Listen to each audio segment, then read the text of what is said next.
All right, folks. Let's talk companion. Ikoria is here, and it has brought with it one of the most ridiculous mechanics Magic has ever seen, and probably the biggest change to the game since Planeswalkers were released, and possibly even bigger than that. And I'm not one to like to hyperbolize too much. I mean, when it's not, when I'm being serious. And I don't like to doomsay very much, but the companion mechanic's pretty wild. It's just insane. We just played a Lurrus deck on Mog Monday. We won almost every round pretty easily.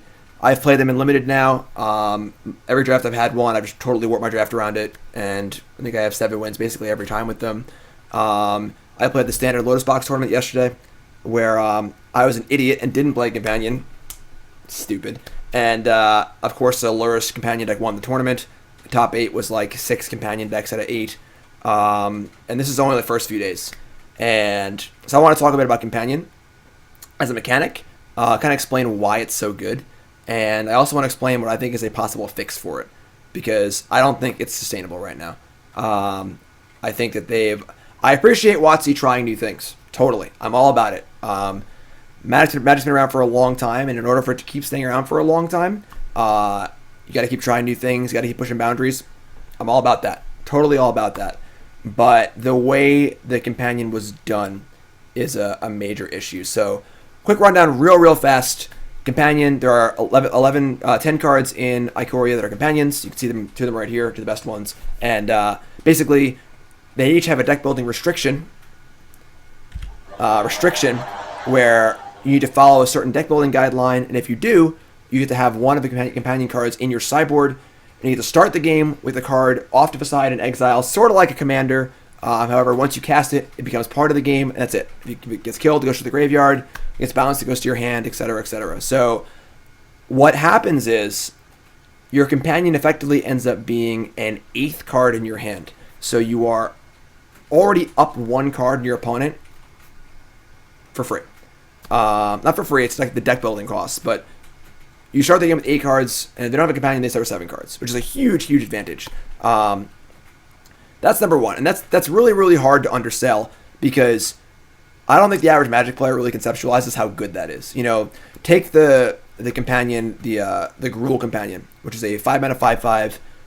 The deck building restriction is you need to have only single symbols in your deck. So you can't have a Goblin Chainwhirler that's red, but you can have a Terminate, red-black, or a Niv Mizzet Reborn, one of each color. If your deck can play that card, like for example, Humans in Modern can play that card for free. Tron in Modern can play that card for free. If you can play this card, it's off to the side and just have this 5/5. You think to yourself, what's this, a Colossopede? Why would I care about this 5/5? Well, it's just an extra card. So in those games where things are really close, those games where you mulligan, or you're a little behind on resources, or you're in a tight game where you're trading resources, I'll just play this 5/5 that I happen to have over here. Oops. And that swings the game completely, because even though it's not the best card ever, it's not actually a card. It's just like a piece of material that comes in from the aether, and it's just here, and you get to use it. So the deck building restrictions on a lot of them aren't even that hard, which makes this extra card thing a real problem, because WotC had to toe the line between, if they're too hard to play, people won't play them, but if they're too easy to play, then they're just a problem. And I think we're in a problem right now. So we're seeing it in every format. Lurrus right here has been played in almost every Modern and Legacy deck. It won the Standard one, because playing a deck with permanents only 2 or less, a lot of decks already do this. Modern Burn, for example. Modern Burn, without any changes to the deck at all, can just put this card in their sideboard, have a free copy of it, have this free spell. That's kind of the issue, is that like having this free spell available is making the payoff is not, I'm playing a Lurrus deck, this is really cool, I'm going to build my deck around this. The payoff is, I want an 8th card, and I'll do anything to get it, basically. And that's where the problem is. That's the flaw in the mechanic. And it's the material. The deck I played in the Lotus Box tournament yesterday was a blue-red control deck with no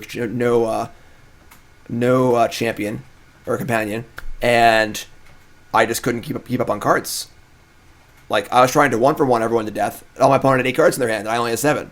So it's a problem, and I think it's a cool idea for a mechanic, but it's just not executed properly. However, we can fix this. Now, when Oko is printed, you can't fix it.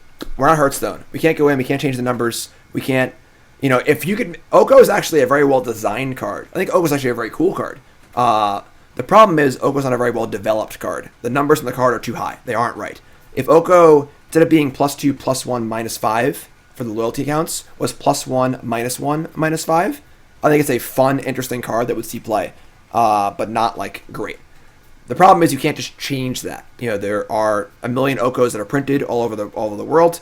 They say +2, +1. If you were to errata that, things get really confusing, and I agree that you can't really do that. It's not in a paper game. We just can't do that. Like, it's not you can't have a player walk into a store, open a pack of cards, take the card out, and go to play it, and someone's like, "Oh, actually, that's actually a +1 and a -1," and they go, "What? This isn't what the card says." So, when it comes to fixing cards, it's a problem. But nothing on these cards says anything about the actual companion rule. What it says is, companion. Restriction. It says, if this card is your chosen companion, you may cast it once from outside the game. That's all it says. So, I propose the fix to companion is to change the rule and make it so instead of it being an 8th card outside of the game, it's part of the problem also is you can't interact with it, you can't thought seize it, it's not part of the game yet. This part is a little muddy, but the real problem is it's the 8th card, and it's free card advantage for every deck that can do it, and the opportunity cost, it's supposed to be an opportunity cost thing, right? It's supposed to be, here's this card, you get an 8th card, but the opportunity cost is you got to build your deck around it. But the reality is the opportunity cost in deck building is more so, can I play this deck that doesn't have a companion? Because can I afford to be down 1 card? That's the real opportunity cost, and that's a problem. So we can change the rule so that instead of having it as it is right now, if you have a companion, at the start of a game you reveal it, you draw 1 less card than you would normally, and then you add the companion to your hand. Now you have 7 cards. We're still doing the cool restriction. We still get access to a card every game, because that's part of it too. Part of it is having the ability to build your deck around this card you always have. That's fine. So, start the game, reveal your companion, you draw 6 cards. If you mulligan, you go to draw 5 cards, and then you add the companion to your hand. Alternatively, you could do like 7 cards, and then scry 1 to the bottom, and then take your companion. I think that's fine too. Alternatively, you could just have it in exile, and start with 6 cards in your hand. That's fine too. I'm actually cool with any of those. But the reality is, the issue with this mechanic is being up a card at the start of a game is not reasonable, and it's so warping the gameplay that, again, like I said, the opportunity cost is, can I afford to not play a companion? And that's just not okay. We're seeing it in every format already. People haven't even figured out how to use these cards properly yet. So I think it should be, show your card face up, you draw 1 less card, add it to your hand. I think other variations of that are fine too. And again, this is a possible thing we can do because it's not written on the card. This is a rule. This is just like changing the legend rule. Now Planeswalkers are legendary, or change the legend rule. They've changed the legend rule like 3 times already. You can change the rules. That's my thought. That's my pitch. That's what I think we should do. I don't mind waiting a little bit and seeing how it plays out for the next few weeks. This is obviously kind of a knee-jerk reaction. We're only like 5 days in. We have seen a number of tournaments though. We've seen a PTQ. We've seen a Lost Box Open, multiple format challenges on Magic Online. This is not like I'm looking at spoiler season, oh my god, this is stupid. We have some information here, and the information is pretty damning so far. And a lot of the best minds in Magic are also very concerned about this. Sam Black, one of the best minds in Magic, was working with WotC initially on this set and was extremely opposed to this. They did it anyway, obviously, and he wrote about it. And that's my pitch. That's what I think we should do. And if you agree or disagree, go off in chat. Go off in the YouTube comments.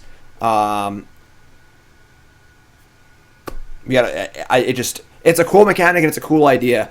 The idea of just banning it outright, stupid. You can't ban 10 cards from a new set. That's dumb. WotC wants their cards to see play. That's great. I think the mechanic is not a bad idea. But the 8th card thing, it cannot be okay. It's just not how it should be. I read RS Sandbox article, and it was great, I think. So that's what I got. Leave your thoughts, watching YouTube, leave your comments, and we'll see what they do. That's my opinion. That's all I got. So thanks, everyone. I appreciate you watching. Please like, comment, subscribe, and follow. Love y'all. Thanks.